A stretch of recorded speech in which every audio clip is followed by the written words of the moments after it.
Moçada, beleza? Tudo bem com vocês? Estamos aqui em mais um episódio do One Break Podcast. Eu sou o Thiago Santos, esse é meu amigo Chico Sá.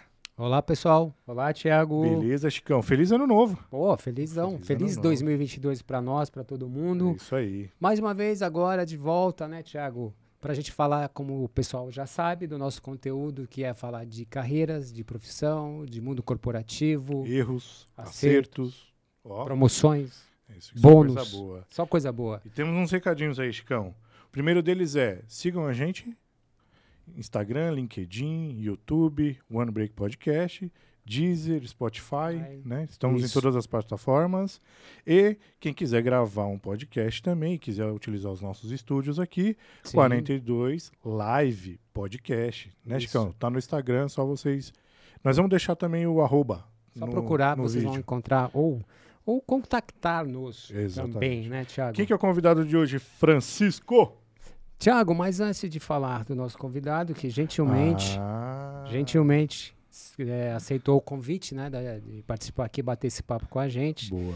Nós temos que agradecer ao nosso patrocinador. Temos um Boa. patrocinador, Tiago? Patrocinador. Vamos agradecer com felicidade, com muita alegria, a loja Santo Antônio. A loja Santo Antônio, pessoal, é a loja especializada em produtos do faça e venda, na área da confeitaria, festas e doces. Boa. Distribuidoras dos chocolates Calibô e Cical. Boa. E muito mais produtos. É isso aí, os caras lá são fera. É só entrar no site www.lojasantoantonio.com.br. Beleza? Fala que assistiu o One Break que tem um descontinho. É isso, Boa. Thiago.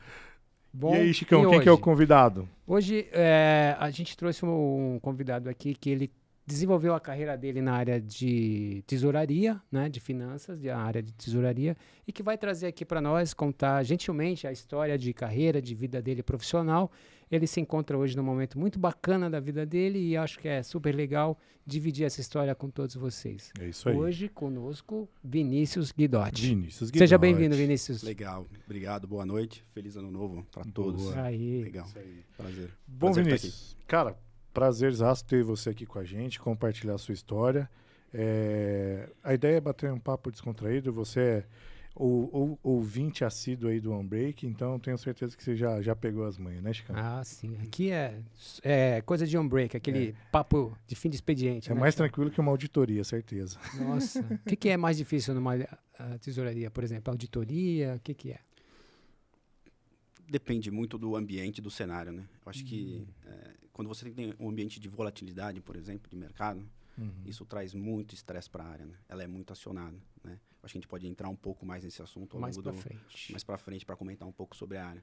Mas todo evento, né, como por exemplo uma pandemia, né, um problema político, isso gera muito estresse na área. Eu acho que eu tenho essa dúvida, assim, viu, o Vinícius, até para a gente contextualizar as pessoas.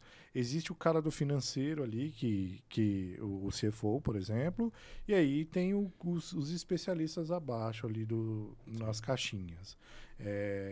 A tesouraria, o que ela faz, cara? Qual é o papel da tesouraria numa corporação? Legal.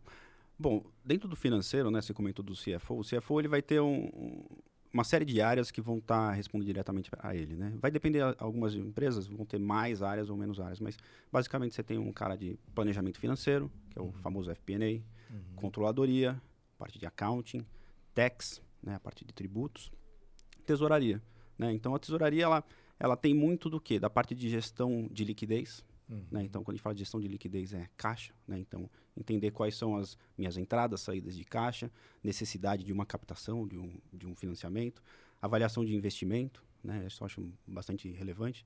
Toda a parte de gestão de risco, exposição cambial, exposição a risco de commodity, de juros, né? Então são atividades core da área, né? A tesouraria você pode até ter partes mais operacionais, como contas a pagar, contas a receber, mas a tesouraria vem passando por um momento de mudança até, né?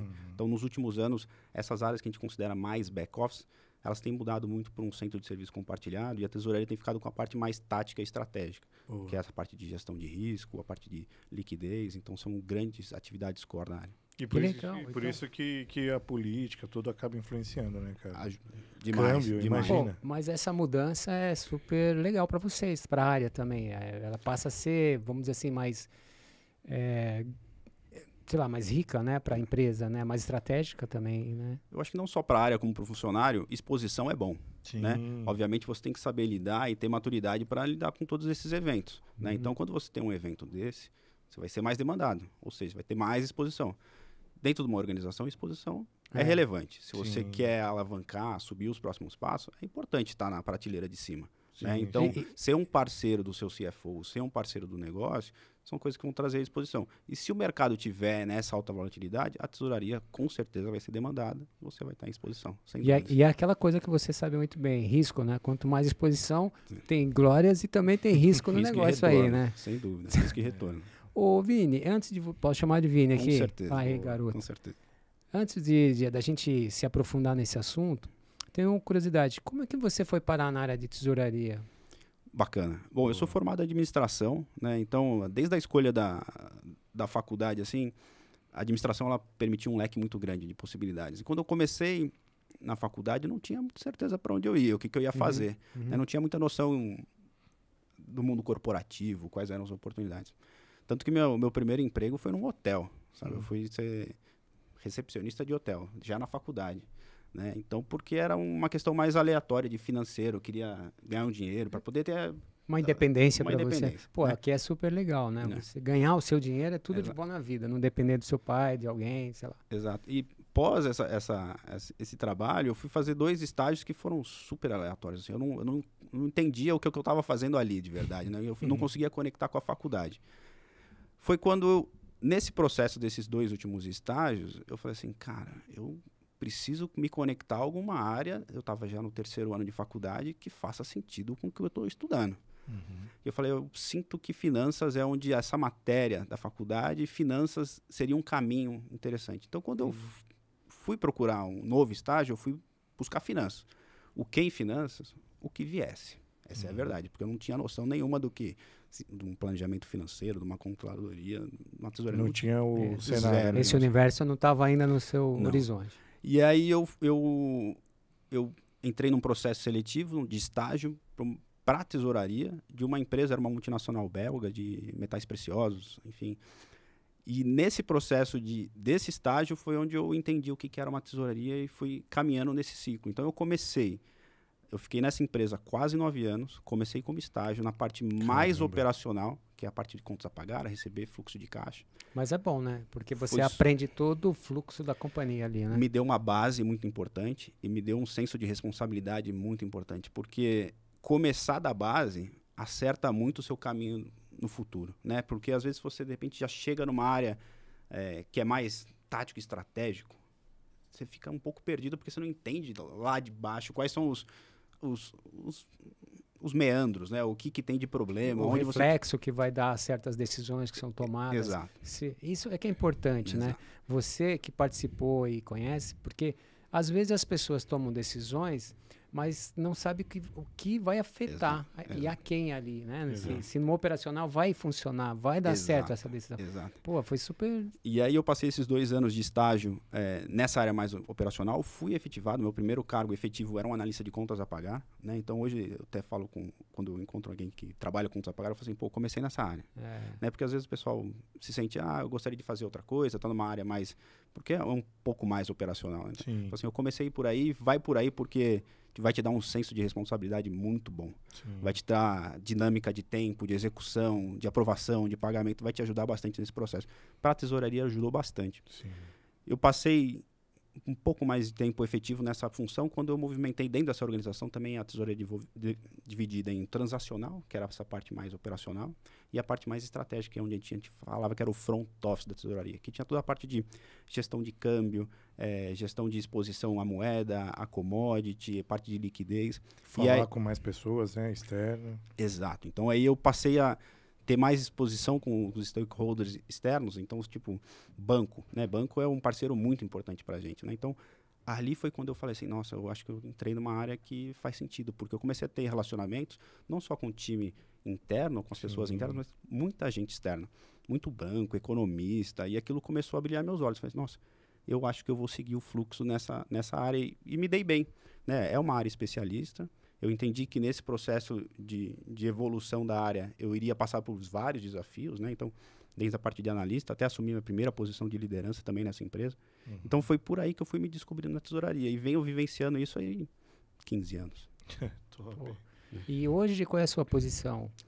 Hoje eu sou head de tesouraria para Américas, né? Então, recentemente, eu me movimentei uma posição nos Estados Unidos. Então, hoje eu moro em Chicago e tenho a responsabilidade de tesouraria que a gente chama de Américas, Canadá, Estados Unidos, México, Brasil e Chile. Caramba, que legal. Show. E como que é, cara? Na verdade, gerenciar, né, a particularidade de cada país, cara. Porque eu imagino que tem o core, Sim. que é pô, todo mundo tem isso aqui, mas tem as particularidades, né, cara, de cada um. Sabe o que é bom de ser brasileiro e ter começado no Brasil? Que O Brasil você já tem manja. volatilidade, entendeu? E para tesouraria, isso é fundamental. Você vai estar exposto, você vai aprender muita coisa. Então, quando você vai para uma outra região, né? Então, o brasileiro, eu acho que ele faz mais com menos, né? E tem toda essa parte de, enfim, volatilidade do câmbio, de inflação, né? Hoje a gente fala de inflação no mundo inteiro, né? Inflação, os Estados Unidos estão reclamando de inflação, 4% de inflação. Bom, isso é um plano básico do brasileiro, né? Para o americano, isso é super anormal, né? O cara está acostumado com 0,0 alguma coisa, né? Então, quando eu falo assim, deu inflação, eu falo assim, pô, nascemos na inflação, né? Eu não vivi em hiperinflação nos anos 80, mas a gente estudou na escola, estudou na faculdade, né? Então, deixa com o pai aqui, com o pai aqui, que o pai tá on na inflação. Isso aqui é desde a primeira série, irmão. Então, a gente vivencia muito, ter vivenciado o Brasil facilita nesses ambientes. Entendimento. Obviamente, você tem que se adaptar um pouco do que é a dinâmica do país te pede, né? Então, dependendo, você não tem essa dinâmica de volatilidade, mas você tem outras dinâmicas de parceria de negócio, né? Então, você tem que entender a particularidade de cada um desses países para falar assim, onde eu me adapto aqui. Mas, obviamente, que a Escola Brasil ajuda demais. Você está em Boston há quanto tempo? Chicago. São 8 meses. 8 meses. 8 meses. Chicago é muito frio. Agora tá uns menos 17. Olha só, menos 17. Agora, Vini, para você, essa mudança para trabalhar em outro país é legal, tem um desafio gigante, né, para você e tal, mas também gera um estresse interno, assim, não sei, com a sua família, né? Aquele momento, você vai mudar de um país para outro com família. Você foi com todo mundo? Você é casado, tem filhos, tudo, Sou casado, tenho um filho de 4 anos. Olha só. Então, já pensou assim, pô, é legal, mas nós vamos mudar para um lugar totalmente diferente. Como essa parte, assim, em casa, como que todo mundo fala você resolveu isso? Quando você muda, parece muito glamuroso, né? Nossa, que legal, foi para os Estados Unidos, né? Na minha carreira, assim, quando eu comecei a trabalhar em multinacional, eu admirava muito as pessoas que iam para fora, né? Mas mais pelo glamour, né? Pelo sentido, poxa vida, o cara foi para os Estados Unidos, foi para Bélgica, foi para Alemanha, foi para Suíça. Sim. Que interessante, né? Então, é um cara diferenciado, né? Sim. Alguma coisa ele tem que ele consegue tirar das atividades dele e contribuir com a organização globalmente, né? Sim. Então, eu sempre admirei essas pessoas. Eu falei assim, caramba, será que um dia eu vou chegar? Será que você tinha esse sonho? Eu tive mais o sonho. Quando eu mudei, não era meu sonho, não era algo que estava... O primeiro. Não era meu desejo, nossa... Já passou, já tinha passado. Eu já tinha passado por isso, né? Sim. Antes dos 30, no início dos 30 anos, eu falo, nossa, isso aqui eu preciso morar fora, né? Preciso morar fora porque, eu não sei, isso vai me trazer uma bagagem muito importante, vai trazer o glamour, vai trazer um pouco de tudo isso para a organização. Sim. Quando eu mudei, não era o meu foco principal, mas, obviamente, que eu remetia tudo aquilo que eu já tinha vivido de organização e falei assim, pô, tem trem que não vai passar 2 vezes, né? Então, você pula, né? Entra nesse trem e vê como é que vai ser. Não tem glamour nenhum, vou ser bem sincero, assim, porque, por exemplo, você vai para uma cultura americana, a gente aqui no Brasil, a depender do seu nível, você tem a parte de serviço muito mais disponível, né? Sim. Nos Estados Unidos, você vai ter a parte de serviço, a parte domiciliar, de casa, você não tem esse tipo de coisa. O americano faz, né? Ele faz o do it yourself, né? Então, ele faz tudo, né? Ele não fica contratando Não tem, marceneiro, não porque tem, é caro também. caríssimo. Então não tem. Então, não tem glamour pro cara, É. entendeu? Então, a mudança em si, como desafio profissional, ele é muito interessante, é bom, você aprende, mas não é o principal desafio.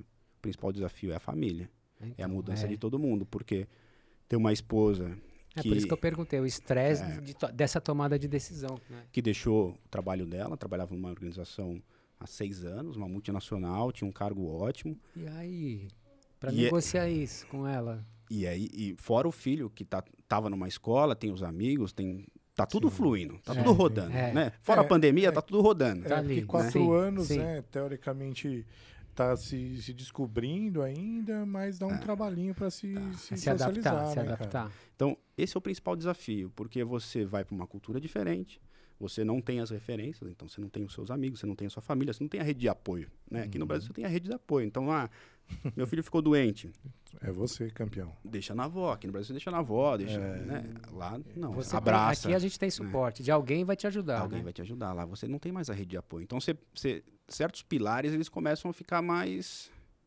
Desafiadores.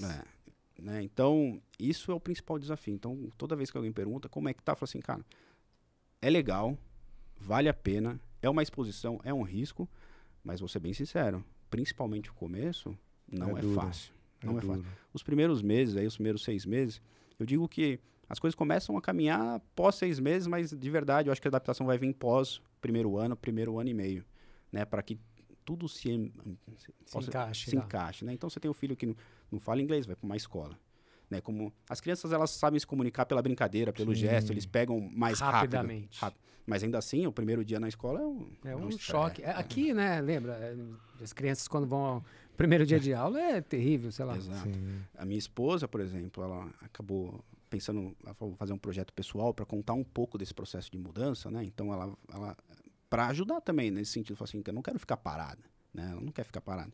Então, ela trabalha nesse projeto pessoal dela. Mas, obviamente, hoje ela pensa assim, eu quero voltar para o mercado, porque Sim. Qual você que está é? acostumada, né? Qual que era a área dela aqui? Marketing digital. digital. Marketing digital.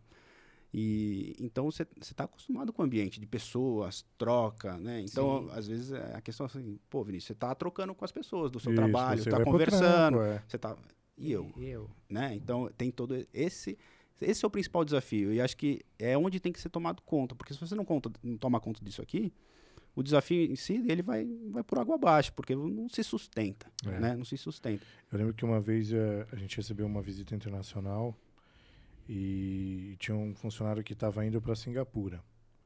E nessa visita internacional era um cara global e tal, e ele falou, ó, cara, trampo, cultura, isso aí você vai tirar de letra, cara. Cuida da sua esposa, cara. É ela que vai te ditar as regras. Ela que vai... Se ela se adaptar, vai ser do caralho. E se ela não se adaptar, meu amigo, é uma pressão. Então, ele falou com essas palavras, assim. Foi bem interessante. Bem sábio. Não, ele falou assim, cara, criança, é isso aí. Primeiro dia é foda, tal, mas segundo, terceiro, já quando você vê, tá todo mundo Sim, brincando. se misturam rapidinho. Agora... A esposa, meu amigo, se você não... E mais, né, Thiago? Ela é sua parceira. Exato. assim, É um time. Você não muda isso. sozinho. Você muda exato. com o seu time. Não, né? mas- O seu time, a sua esposa, seu filho. Pode ser, tudo bem. Às vezes você não é casado, você pode, de repente, ter um pouco mais de flexibilidade. Sim. Mas no momento que você é uma família, Sim. a família mudou. Não é o Vinícius que mudou para trabalhar, para executar aquela atividade X. A família mudou e todo mundo tem atividade para fazer. Exato. Entendeu? Não, e ela, assim, super parceira. Tem, né, que bacana, porque a vida dela muda, Completamente. sabe? Não é só a da família, é a dela, né? É o que Largar eu o fa- emprego Eu para falo para outro todo lugar. mundo. O principal desafio, para mim, pô, é desafiador, lógico. Tem pessoas que eu converso, que eu não me conhecia. Você tem o desafio da língua, né? Então, uma coisa é você você fala inglês, mas você fala esporadicamente, escreve um e-mail. Outra coisa é você tá 100% do seu tempo falando inglês. No dia a dia. No dia a dia. Então, às vezes você tem a conversa do café, que você, você tá no português, tá tranquilo. Lá você tá na conversa do café, mas falando inglês, com coisas que às vezes você não sabe, de um jogo que aconteceu, você não faz palavras que você nunca ouviu, que aqui nas aulas de inglês você não aprendeu. Exato, né? exato. E a cultura? Os caras são receptivos em Chicago? Dizem ali que nessa parte do meio oeste o pessoal é mais aberto, mais amigável. Então, uma das coisas que facilitam para quem está mudando e que tem família, que ajuda também na integração, é o filho. Porque você vai num parquinho e aí tem o filho do filho e aí as pessoas se conectam. Tem a escola. Às vezes a pessoa que vai sozinha, é mais difícil se conectar com outra pessoa, porque fala assim, e aí? Onde eu vou me conectar? Né? Vou num restaurante, mas estou sozinho, sabe assim? Sim. Quem tem família, às vezes, tem esse processo que facilita. Né? Mas, obviamente, nesse processo de mudança, você vai revivendo várias questões que você tinha localmente, né? Então, você tem um ciclo, né? Então, você tem um ciclo, você tem o processo de vale também, porque você começa a olhar para o Brasil e fala assim, putz, mas no Brasil era muito legal. Tal coisa era muito bacana, era muito mais fácil, né? Então, olha isso aqui que difícil que é. E o americano, ele é mais prático, né? Então, tipo, você vai contratar alguém para limpar a casa, no caso. A pessoa vai passar um pano, tal. Aqui no Brasil, o pessoal joga água. Você sente a limpeza mais presente. Mais, ali, né? Então, você tem algumas questões que são diferentes, né? Faz parte da cultura, da tem muito agilidade, da brasileiro? praticidade. Na organização tem alguns brasileiros, na região ali de Chicago também tem, mas tem mais no subúrbio, né? Porque tem bastante empresa no subúrbio e as pessoas têm uma tendência também a morar no subúrbio porque você tem uma possibilidade melhor de morar numa casa maior, fazer um financiamento. As escolas têm uma graduação, um nível maior, assim, as pessoas são consideradas melhores que da própria Chicago, enfim, escola pública. Então você tem bastante gente morando mais no subúrbio. Mas tem o brasileiro, enfim. Só que, imagina, uma coisa é você conviveu com as pessoas aqui na faculdade, na escola.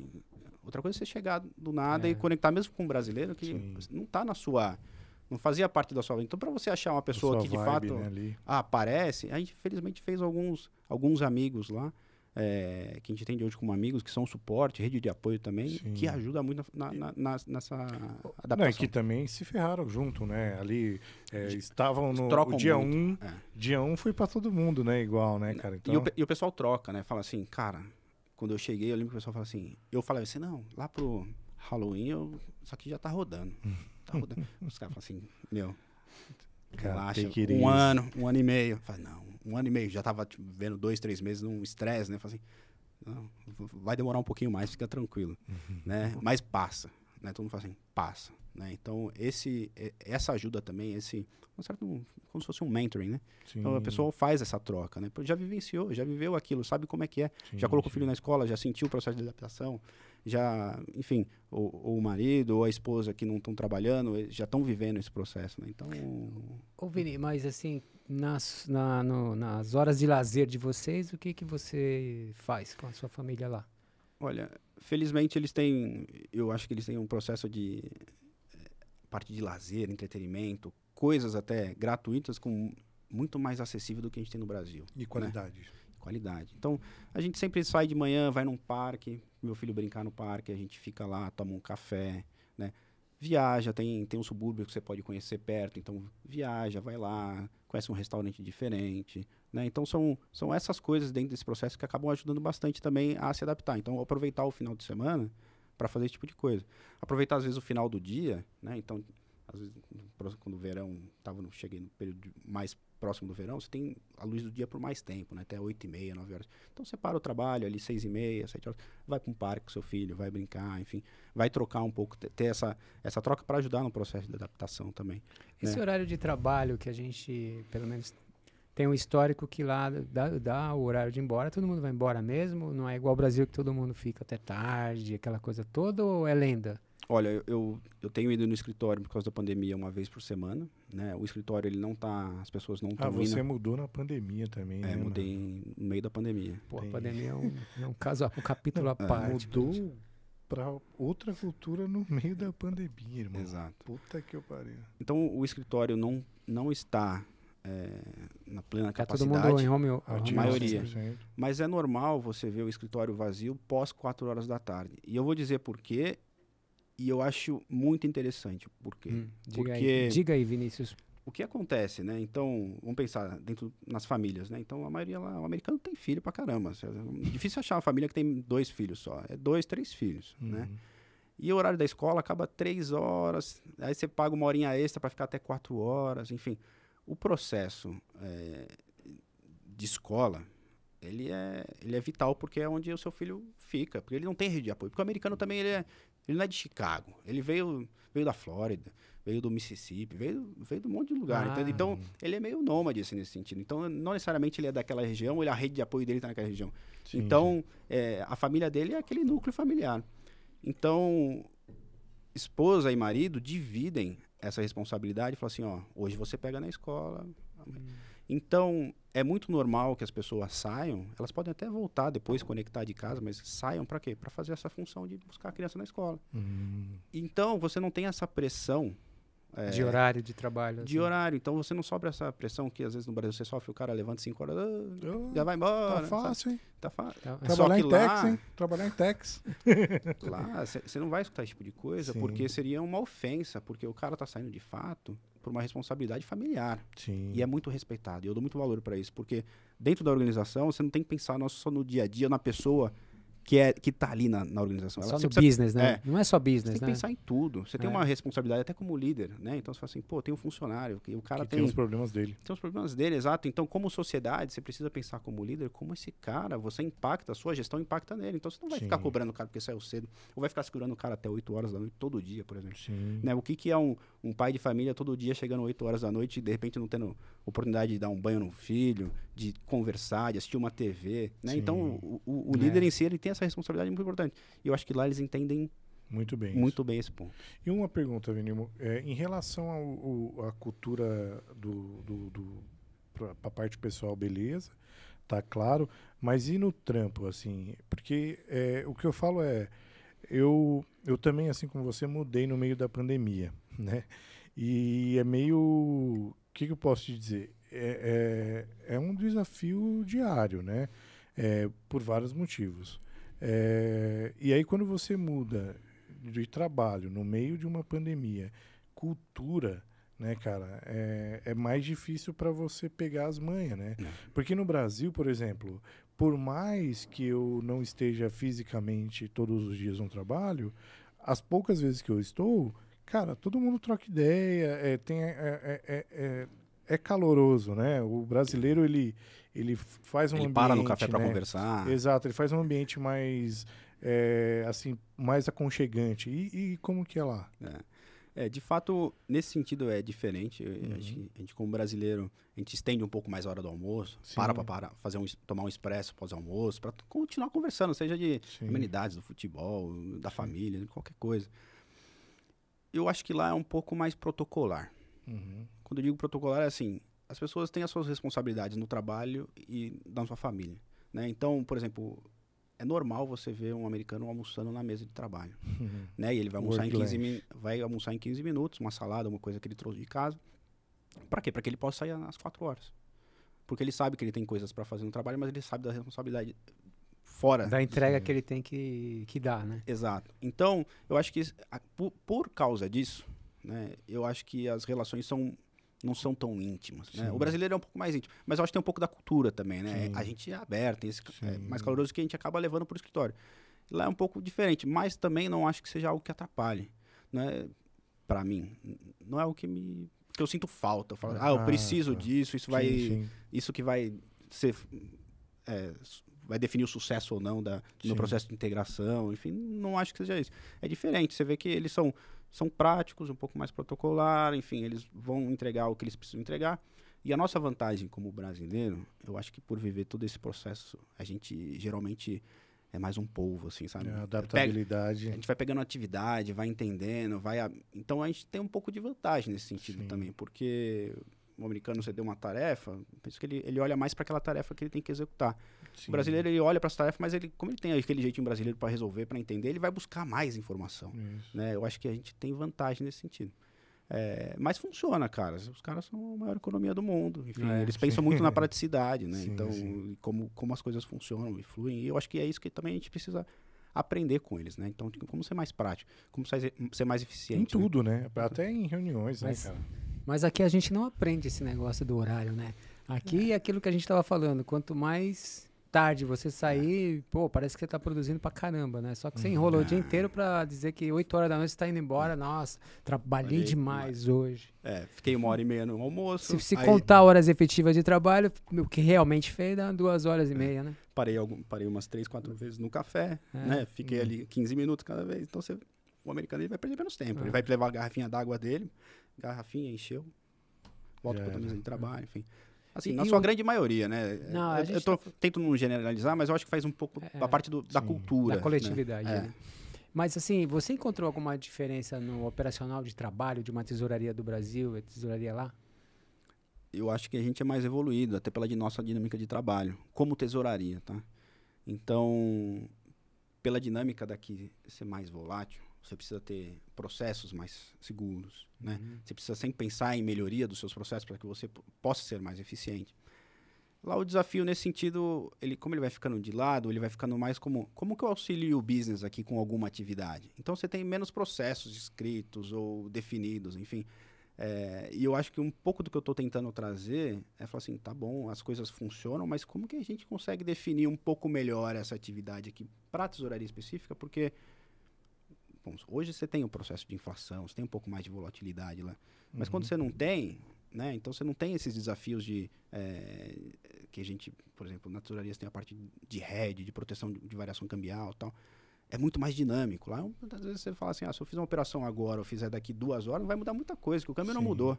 Aqui não, em Mas 2 tá. horas você foi... Putz. Você ganhou muito dinheiro ou perdeu Se muito. dormiu no ponto aqui, Exato. você... E falando de umas coisas boas, assim, cara, eu digo coisa boa porque eu lembro que eu trabalhei com um cara que ele fechava muito câmbio, cara. E ele tinha lá 2, 3 telas assim na frente dele. E era uma correria. Não, fechou, não sei o que, tal, segura ainda, tal. No telefone. Essa é uma vibe boa, cara? Você já teve algum sucesso incrível e uma falha gigante aí? Nesse meu início de carreira, nessa empresa que eu trabalhava, uma empresa belga de metais preciosos, enfim, tinha muita parte de commodity e câmbio, né? Então a parte de exposição a esses dois riscos eram grandes. E para você proteger do risco, tem uma operação que a gente fala que é um hedge, né? Então que a gente utiliza um derivativo para cobrir essas volatilidades e mitigar o risco. E geralmente você faz a operação casal. Então, a depender de como é a estrutura da empresa, às vezes o cara está fechando só o câmbio porque o câmbio subiu e ele quer fechar. Sim. Mas uma empresa que é redeada, está utilizando os instrumentos, você precisa fechar o câmbio e fechar o derivativo junto, né? Então, você precisa ter habilidade. Quando eu comecei, era, de fato, 2 telefones, 3 telefones, chama todo mundo para participar, liga. Hoje em dia, você tem sistema para fazer isso, né? Então, você bota num Bloomberg... fazer a propaganda da Bloomberg aqui, mas bota numa plataforma de negociação online e é mais fácil. Então, você joga 2 operações e vai receber preço online de diversos bancos. Mas eu aprendi mais na raça. Raiz. E é bom ter passado por essa fase, sabe? Eu até quando converso com pessoas que estão entrando na carreira, eu gosto de não quero parecer o tiozão, assim, eu fiz isso, olha isso aqui. Não era bolsa de valores, né? Não era isso, mas... Era interessante lembrar de, tá com 2 telefones, recebendo 2 preços, mais alguém ali, e falando assim, quem tem o preço melhor, fecha aqui e tal. Então, era legal, tinha essa dinâmica. Hoje em dia é menor, você não tem tanta dinâmica porque as coisas evoluíram, né? Então, tem mais tecnologia envolvida. Não, nossa, tiozinho é foda, porque eu tô lembrando eu trabalhei numa montadora, né, na Mitsubishi. E aí, os Renavans de carro importado, precisavam colocar dentro de um sistema de comércio exterior chamado Syscomex. E o Syscomex não dava para entrar 2 ao mesmo tempo. E como eu sou formado em comércio exterior, e eu trabalhava no departamento de Comex, cara, era isso. Eu e o cara do financeiro ficava tretando direto para ver quem entrava no tal do Syscomex. Sabia que você era tão velho, Thiago? Não, é que eu comecei cedo. Comecei muito cedo, Chicão. Ô, Vini, você é o head das Américas, então todos os países ali respondem para você. Dentro dos países que a gente tem operação, né? Então, Canadá, Estados Unidos, México, Brasil e Chile. Tá, são todos esses países. E quando você fala de que o papel, a função do head eu acredito, tá? Que seja suportar os caras que estão ali e coletar as informações. Eu gosto muito de falar sobre a tesouraria e sobre o processo de evolução, né? Sim. Como que ela mudou, né? Então, quando eu comecei em tesouraria, a tesouraria é o que eu chamo do cash keeper, né? Então, eu só protegia o caixa, né? Tem paga, recebe, entra, sai. E essa era a função básica. Então, o tesoureiro era o cara que segurava o caixa, informação de caixa. Só que as coisas foram evoluindo, né? Então, foram crescendo. E aí, você tem uma separação hoje, né? Então, você tem uma parte mais do que é operacional e o que é mais tático e estratégico, né? E hoje a tesouraria, principalmente, ela precisa focar em 3 pilares, né? Que eu gosto de dividir em process improvement. Então, olhar para os processos que você tem hoje, como você consegue melhorar. Suporte ao negócio, business support, né? Então, você precisa pensar em como você, dentro das necessidades do negócio, você como tesouraria precisa trabalhar ou precisa oferecer como operações, de repente falar sobre working capital, como um contrato que você está fazendo, de repente pode gerar uma volatilidade, uma exposição ao câmbio, a um juros, enfim. E a parte de pessoas. Então, você precisa, de fato, trazer pessoas e trabalhar em cima dessas pessoas, essa parte do conceito, da parte conceitual, técnica, porque é uma área especialista. Não dá para cair de paraquedas, né? Então, eu digo assim, dificilmente alguém tá em planning e vai cair em tax. Não vai, sabe assim? Não vai conseguir fazer esse movimento porque é muito técnico. E a tesouraria tem um pouco dessa questão técnica, né? Então, a tesouraria, nessa evolução, ela para se tornar um parceiro de negócio, deixar de ser o cash keeper para ser um parceiro de negócio, se você foca nesses 3 pilares, principalmente na parte de business support, entender a necessidade do negócio, o que ele precisa, quais são as demandas, e dentro da organização dos seus números, você precisa melhorar o seu working capital, né? Então, o que você, como ferramentas de tesouraria você tem? Então, trabalhar com seus parceiros bancários, por exemplo, tem produtos que eles podem ajudar na antecipação do recebível, ou postergar ou aumentar o seu prazo de pagamento do fornecedor, tudo que vão influenciar diretamente no seu working capital, que vai efetivamente, no final do dia, afetar os números da organização, né? Então, a tesouraria hoje ela é mais suporte, né? Então, como head de tesouraria, eu busco trazer essa visão, né, para as pessoas que reportam diretamente para mim e levar essa missão para a organização. Falar assim, ó, é isso que a gente precisa fazer, é isso que a gente quer fazer. A gente está lá ainda? Não está, né? Vai chegar? Vai chegar. Né? É um processo de evolução. E quando chegar tem outras 1000 coisas para evoluir, né? É uma melhoria contínua aí. É um ciclo. Exatamente. Cara, aqui no Brasil, acho que a tesouraria enfrenta problemas assim com os clientes, né? Com a segurança que os clientes, se não vão falir, se não vão dar calote, essa coisa toda. O que é isso? É uma ferramenta? Como você trata esse risco? Que é um risco, né? Eu acho que tem muita parceria com o time de crédito, por exemplo. Então, hoje, por exemplo, eu não tenho crédito na minha área, mas, obviamente, crédito é um grande parceiro, né? O crédito está com quem, então? Geralmente está em controladoria, accounting, tá. Então... Não é tesouraria, né? A depender da empresa. Depender da empresa. Então, muitas fizeram essa movimentação para que a tesouraria focasse mais nessa parte, por exemplo, de gestão de risco e liquidez, né? Então, esse é um ponto de gestão de risco mais voltado para a parte de commodities, para a parte de moeda. Então, esse é um dos focos principais, parte de gestão de working capital. Mas a parte de crédito é um grande parceiro. Por quê? Ele, sim, avalia o crédito, identifica e, muitas das vezes, o que acontece? Você recebe um planejamento de crescimento da organização. Então, às vezes a empresa vem crescer 10%, 20%. O crédito não vai crescer 10%, 20%.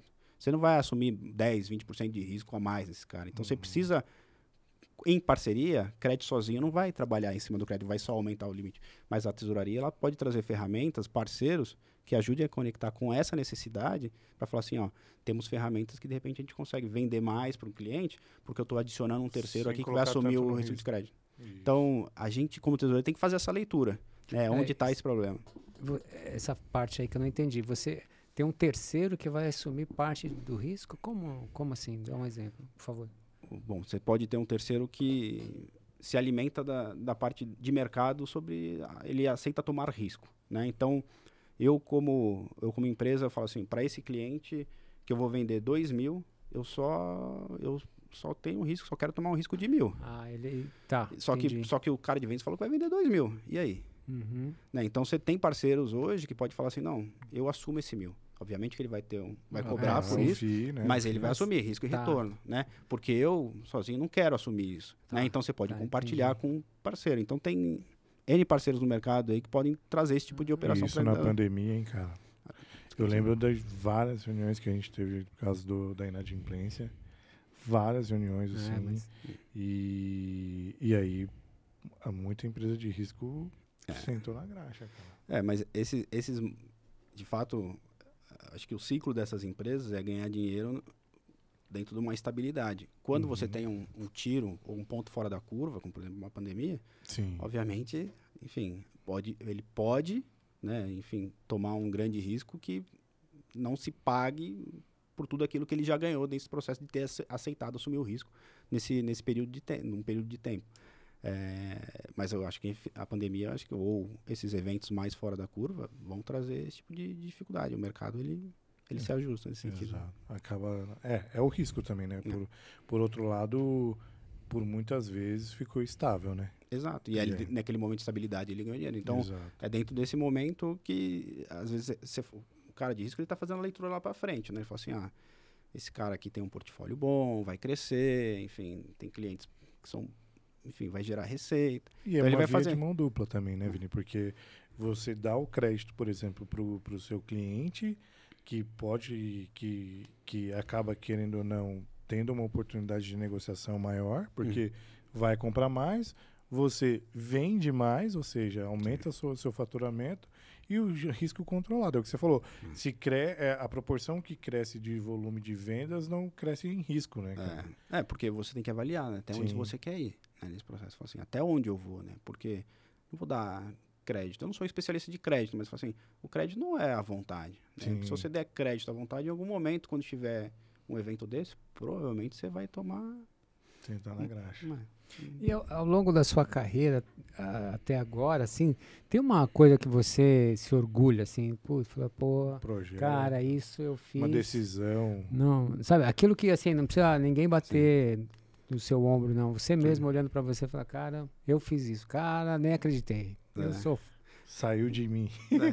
Não, eu tenho um ponto de carreira que eu acho que também foi definidor para que eu pudesse seguir nessa carreira que eu tô, né? Então, ao longo aí dos meus 24, 25 anos, já nessa parte de tesouraria mais estratégica, a gente teve um projeto que era um projeto internacional e eu tive a oportunidade de fazer uma viagem internacional. Então, fui para Londres e conversei com 2 bancos lá.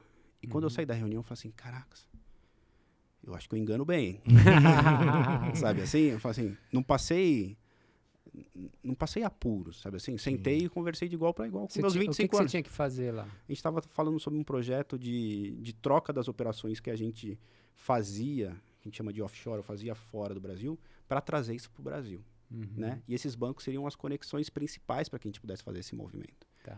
Né? Então, primeiro a gente fui para Londres, conversei com os caras e depois fui para a Alemanha, nessa mesma sequência, conversar com diretores da empresa que eu vender seu trabalhava peixe lá. para falar sobre esse projeto. Então, eu tinha 25 anos, nem era líder de pessoas. Nem nada. E quando eu voltei, eu falei assim, cara, eu acho que eu levo jeito para essa área aí. Deu certo que no final. Demorou 1 ano e meio. Foi além do esperado, mas deu certo. Mas deu certo. Deu certo. E na época trouxe economia, porque tinha um custo maior para fazer a operação lá fora, enfim, trouxe uma economia importante também localmente. Abriu um mercado que não tinha, então a gente estava falando de fazer operações de hedge para metais preciosos, ouro, prata, paládio, não tinha esse mercado. Tinha um mercado só de bolsa, de BMF, mas não tinha esse mercado com o banco. Né? Então abriu um mercado, foi super interessante. Então foi algo novo. Naquela época eu falei assim, eu acho que dá para seguir nessa carreira. Então eu acho que foi a primeira grande entrega, ou grande participação numa entrega importante, onde eu estava liderando. Não era só um participante, eu estava liderando como tesouraria essa atividade. Que legal. Parabéns, Vini. Obrigado. Você é o cara da tesouraria. É o cara que passa o creme nos gringos. Mas o lance é, cara, quando a gente...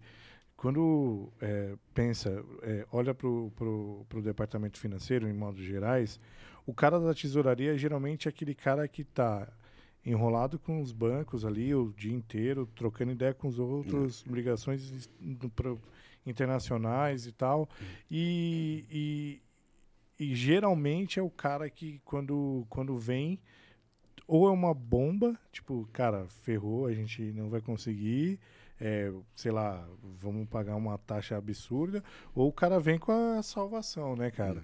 Esse não estigma. É estigma, ou paradigma, não sei te dizer, ele é perfil ou não, cara? Acaba que o cara, por exemplo, eu tenho a sensação que você é um cara mais centrado, Sim. você é um cara que pensa antes de falar, você é um cara que tem ali o domínio da tua operação ali, e um cara conservador até. E aí, esse perfil, ele é desse cara que fica ligando para todo mundo, de fechando ou não? Eu, por exemplo, que sou um cara assim mais extrovertido e acabo tendo várias coisas ao mesmo tempo, teria chance. Olha, de fato a tesouraria, a depender da tesouraria, tá? Então, eu acho que como core nosso, por exemplo, na parte de gestão de risco, a gente não tá lá para ganhar dinheiro. Né? Então, tem empresa que faz parafuso, tem empresa que faz pneu, tem empresa que faz roda. Você tem que ser bom em fazer isso aí, cara. Se quiser ganhar dinheiro financeiramente, você sabe que vai assumir um risco muito grande. Né? Então, a gente teve exemplos na época da crise do subprime, de empresas que perderam muito dinheiro pelo financeiro, não pelo seu business, né? Pelo seu core. Né? Então, eu defendo muito essa tese. Nós, como tesouraria, a gente tem que defender a gestão de risco, né? Não tem que estar se expondo. Então, porque às vezes... tendo a ser bastante calmo. E às vezes a pessoa fala assim, cara, o dólar foi de 4 para 5, o que a gente faz? Fala assim, não faz nada, cara. O processo segue, porque você está redeado, você está fazendo todas as suas operações, não mudou nada. Se subiu, você vai perder ali no business, mas vai ganhar no financeiro, no derivativo, ou vice-versa, né? Dependendo de como está a sua posição. Mas você faz isso exatamente para isso. Sim, né? Você já faz o hedge para se proteger. Para se proteger. Então, O que é fazer hedge? o hedge é uma operação para proteção de mitigação de risco, ou para mitigação de risco. Então, por exemplo, você é um exportador, né? Então você vai vender camisa, sei lá, vai vender camisa para a China, não sei. Né? Então, sua receita é dolarizada, né? Então, você quer uma certa previsibilidade na sua receita, né? Porque hoje o dólar está 5, né? Então, essa camisa de $100 vale R$500. Essa é a sua receita. Então, você fez seus cálculos, R$500 paga todas as minhas despesas, meus custos, eu tenho uma margem lá de 20%, sei lá. Só que se amanhã o dólar vai para 4, e quando você for receber desse cara no amanhã, sei lá, daqui 20, 30 dias, tá 4, então aquele cálculo que você fez de receita para 500 virou 400. Né? Então, você fala, então, e agora virou receita negativa. Né? Então, você tem ferramentas, né, para proteger essa variação cambial, onde, se ele vier a 4, esse instrumento derivativo, e eu não vou entrar muito no técnico, quais são os instrumentos, tem uma série de instrumentos para trabalhar, mas ele vai te dar essa defesa dos R$100 que você perdeu. Né? Então, você vai receber R$400 lá do seu cliente, que vai pagar os $100, que vale R$400, mas esse instrumento vai te dar os R$100 de retorno e voltar a sua receita aos 500. Então, você tem uma previsibilidade, você mitigou o risco. E o inverso também, né? Idem, né? Se for 600, você recebe 500. Exatamente. Se, de repente, o dólar foi para 6, você vai receber 600, mas você vai pagar o 100 lá que você fez a operação para se defender. Então, esse é o grande lance. Então, porque você fala assim, pô, foi a 6. Ué, eu já fiz um derivativo lá que me protegeu a 5. Então, a previsibilidade já é existente. Você faz. Isso é comum nos Estados Unidos também? Porque lá tem muita segurança na moeda, tem, né? Então... Mas você tem alguns negócios que são feitos em dólar canadense, peso mexicano, né? Então você tem a região, ela é muito ativa nesse sentido. Isso é Estados Unidos que comanda, mas a região é muito ativa nessas trocas. É para né? fora, não é para dentro. É isso. Geralmente, quando você está falando de câmbio, são operações internacionais. Internacionais. Né? Então, também tem. Mas, obviamente, a volatilidade da moeda de outros países, dólar canadense, é baixo. Né? Isso que eu falo. Às vezes no Brasil você não pode perder o time, né? Então você sabe que você tem que fazer agora, porque o dólar está 5,40, porque às 2 da tarde vai estar 5,60, vai ser 5,50 e alguma coisa. Então é diferente. Lá vai estar 1,10, vai estar 1,1002.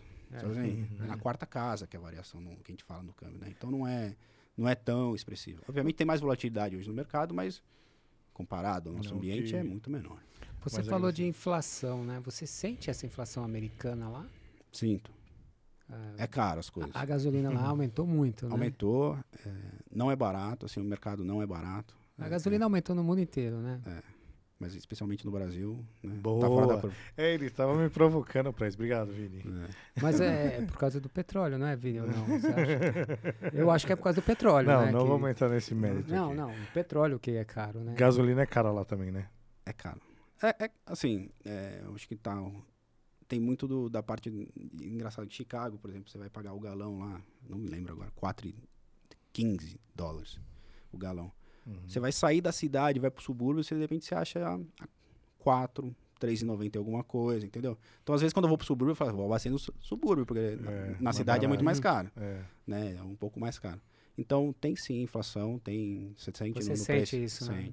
Sente. Acaba... Sim. E o autosserviço, cara? O autosserviço que dos Estados Unidos eu acho bacana, e para nós brasileiros que não estamos acostumados, né? cara.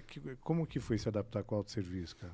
Olha, por exemplo, de fato, hoje aqui no Brasil você tem mais, mas tipo, você vai no mercado, dificilmente você passa quando você compra pequeno, dificilmente você vai passar num caixa. Você passa num caixa automático, né? Você vai lá, põe seu pezinho lá, vai colocando seus produtos e paga e vai embora. Né? Eu lembro, cara, mais uma vez falando de tempo, né? Aqui você tem vários supermercados. Não, tem. Hoje quase todos, mas né? lembra no Pão de Açúcar ali do Morumbi? Atrás da Decathlon ali, indo para Santo Amaro. Sim. Ele foi o primeiro, assim, que colocou o autosserviço, que você podia passar suas coisas ali. E isso era uma... Mas para o brasileiro ainda é estranho. Você vê poucas pessoas ficando ali com receio de fazer a operação. Porque tem que aprender a mexer, né? O peso, né? Muita gente não coloca no peso. Lá é muito natural. Então, por exemplo, mesmo a loja da Amazon Go, né? Que é como se fosse uma conveniência, né? Então, a gente tem lá no escritório, na parte de baixo do escritório, tem essa loja. E ela é muito interessante, porque você você entra com o QR Code, né? Guarda seu celular, pega o produto que você quiser. E ele entende o produto que você pegou, na hora que você sair, ele sabe e já te cobra. Isso é sensacional. Né? Aqueles vídeos que a gente recebe, é verdade mesmo. Né? Não, é sensacional. Sai da loja, pega, vai embora e... Não, e é instantâneo, porque você passou a catraca, já viu uma vez, saiu tal produto. Porra. Nem se você trocar o produto, sacanear ali de prateleira. Se você voltar e repor ali, eu peguei errado, sei lá. Agora que tá vindo pro Brasil, agora não, né? Tem um tempinho, são aqueles containers, principalmente em condomínio, que é o autosserviço também, que você vai lá e tal, passa, só que você tem que pagar, passar o BIP e tudo mais. Tem muito em condomínio, porque é como se fosse uma loja de conveniência, o valor é mais caro. Sim. E tá bombando, cara. Condomínios logísticos, condomínios residenciais. É importante isso, cara. Claro. E tem gente que repõe mais rápido, até com perecíveis, cara. Não, é legal, uma cultura bacana. Obviamente, acho que tem um pouco mais de risco de fraude aqui, né? Então, brasileiro, né, cara? Lá a parte de fraude é importante também, mas, por exemplo, eu sempre acho engraçado, porque eles têm uma questão meio manual ainda para algumas coisas. Eu falo assim, pô, mas vocês trabalham com cheque ainda, né? A gente trabalha com cheque aqui, mas, por exemplo, meu primeiro salário veio em cheque, veio pelo correio. Eu falo assim, pô, tá todos os meus dados, salário, num cheque, se alguém pega, o cara não consegue descontar, assim, não é algo... Sim. Mas, pô, receber um cheque por correio, sabe? Você recebe em cheque? Não, primeiro, porque não tinha conta corrente e tal. Mas eu achei estranho aquilo. Eu falei assim, cara, jamais imaginaria receber um salário em cheque pelo correio. Mas por quê? Pro cara natural, eu falei assim, o que vai fazer? Ninguém vai roubar, coisa. Eu falei assim, não, mas aqui não conhece o brasileiro. Aqui eu não... Então, eu acho que tem muito desse... A parte do autosserviço também, ela funciona porque as pessoas estão honestas, nesse sentido de utilizar, pesar, pagar, entendeu? E sabe que tem um risco, pagar né? o que eu vou levar, só acabou. Exato. Ô, Vini, uma pergunta em relação a parte de cartão de crédito, isso também é muito atrasado, né? A gente falou só de coisas boas, mas isso é uma coisa atrasada lá, né? Como assim? O quê? Pagar cartão de crédito, americano não usa cartão de crédito? Não usa, mas mais o lance do chip, de ter a tecnologia, sabe? Eles são... mas eles se adaptaram, viu? Porque eles usavam muito dinheiro e cheque, mas hoje o cartão é Cora. Então você tem muito do presencial, da aproximação, enfim. Não tem senha o cartão. Então você tem que tomar cuidado se você perde o cartão, porque ele não tem senha. Então, não tem senha. Você passa o cartão, não tem que pôr o PIN ali. Não tem. O cartão de crédito não tem senha. O que tem é o cartão de débito, né? Mas, ainda assim, se você esquece a senha, ele tem um negócio do Visa lá, que ele passa também sem senha. Então, no geral, as coisas funcionam sem senha, né? Então, é interessante. Deus me livre. Se digitando a senha aqui, já tem gente que gasta pra caramba, imagina. Sem senha, cara. Aqui com senha, 3 senhas...